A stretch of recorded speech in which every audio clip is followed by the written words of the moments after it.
Fala, meus queridos, bem-vindos a mais um Qual é a Dúvida?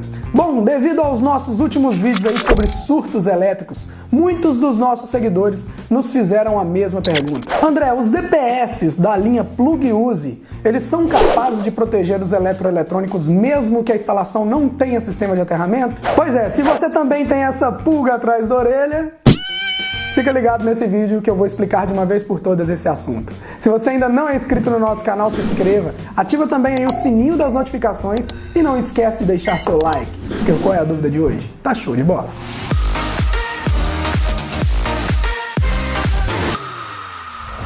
Pessoal, para tirar essa dúvida, eu fui conversar direto com a equipe técnica da Clamper. A Clamper é nossa parceira aqui e ela é especialista na fabricação do dispositivo de proteção contra surto, o famoso DPS. Dentro do DPS, galera, temos um varistor, que é essa pecinha azul que vocês podem perceber aqui, ó, parecendo aí um capacitor que foi amassado, né?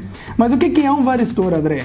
O varistor é um componente que possui resposta ohmica não linear em função do nível de tensão aplicada. Que é isso, André? Como assim? Olha, com o aumento da tensão em seus terminais, ou seja, quando vem um surto, por exemplo, temos a redução da resistência do varistor aqui, o que permite que desvie as correntes. Afinal, se eu tenho um varistor com uma resistência alta, a corrente chega e não passa, porque ele está com uma resistência alta. Só que como a gente tem uma tensão alta aplicada aqui, ou seja, chegou um surto, ele automaticamente diminui a resistência e desvia essas correntes aí, limitando as tensões do surto. Ou seja, o varistor é o cara principal para fazer o trabalho aí e dar a proteção que a gente precisa.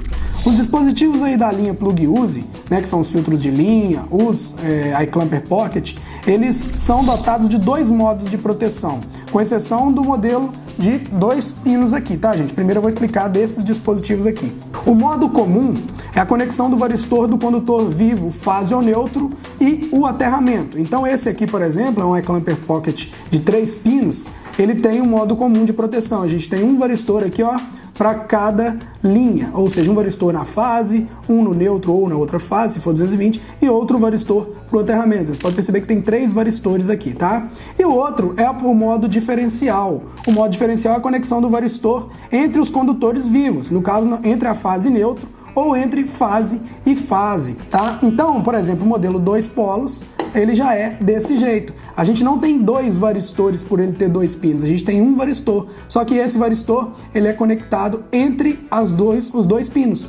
Por isso que a proteção dele é conhecida como proteção diferencial. Ou seja, o surto pode vir pela fase, chega no varistor, ele limita essa tensão e escoa pelo neutro. Ah, André, mas e se ele for conectado em 2 fases, né? Uma for 220, 2 fases 127. O surto vem por uma fase e aí? A outra fase, como é que faz? Pois é, gente, a gente sabe que as fases têm diferença de potencial entre elas. Então ele vem por uma fase e vai embora pela outra fase, que tem menor potencial na maioria das vezes. Dessa forma, gente, esses protetores aqui da linha Plug Use podem ser conectados ao sistema de energia com ou sem condutor de aterramento. Essa facilidade é possível aí devido ao modo de proteção diferencial que está contido aqui dentro. Vem por uma fase e vai embora pelo neutro ou pela outra fase, porque o varistor ele já limita a tensão e faz todo o trabalho aí de surtos. Vale lembrar, pessoal, que isso não quer dizer que a gente não precisa de aterramento nas instalações elétricas, tá? O aterramento, além de obrigatório por norma, é muito eficiente e vocês estão cansados de saber disso. Instalações antigas podem e devem ser protegidas também. Pessoal, os produtos mencionados são produtos aqui de classe 3, proteção classe 3, tá? São aqueles instalados próximos aos equipamentos eletroeletrônicos. Vale lembrar que a melhor forma da gente proteger aí contra os efeitos do surto elétrico nos equipamentos eletroeletrônicos é utilizando a coordenação de DPS. E essa coordenação fala das 3 classes de proteção, classe 1, 2 e 3. Eu vou explicar isso melhor agora. Bom, tem aqui um DPS classe 1. Esse DPS classe 1 ele deve ser utilizado onde há risco de descargas diretas, como em áreas rurais ou edifícios aí com sistema de para-raio, que é o SPDA. E como é que a gente sabe que ele é um DPS classe 1 ou tipo 1? Aqui do ladinho dele vem escrito aqui, ó, T1 e T2, ou seja, ele pode ser instalado tanto em quadro de medição, SPDA, como também ele pode ser instalado nos quadros de distribuição, tá? A classe 2, ou seja, os DPS de classe 2, é esse aqui, ó. Esse aqui, ó, vem escrito apenas T2 nele, vocês estão vendo? Então ele é tipo 2. Esse DPS aqui, ele é aplicado na proteção contra surto devido a descargas indiretas ou acionamentos. normalmente aplicados em quadros de distribuição de circuitos ou de comando, que são os quadros secundários. Então o tipo 2 ele é para ser instalado aí no quadro de distribuição da sua casa, por exemplo. E o DPS classe 3, ele possui menor capacidade, que são esses DPS aqui, inclusive também os filtros de linha, tá? Esses DPS classe 3, ele tem menor capacidade de descarga de corrente. Eles devem ser utilizados em conjunto com os que eu já falei, com classe 2 e também com classe 1. Dessa forma, a gente tem a coordenação de DPS exigida na norma, tá? Esses modelos aqui, ó, eles têm proteção individual dos equipamentos. No caso, ele é conectado mais próximo ao equipamento, sendo aplicado junto ao cabo de alimentação, operando como uma proteção fina, ou seja, mais sensível.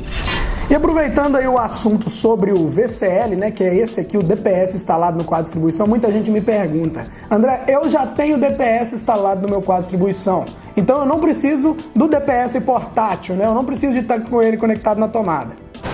Não, pessoal, olha, diariamente são gerados pequenos surtos aí na rede pela movimentação de motores. Se você for pensar numa máquina de lavar roupa dentro de casa, por exemplo, ela gera pequenos surtos na própria instalação.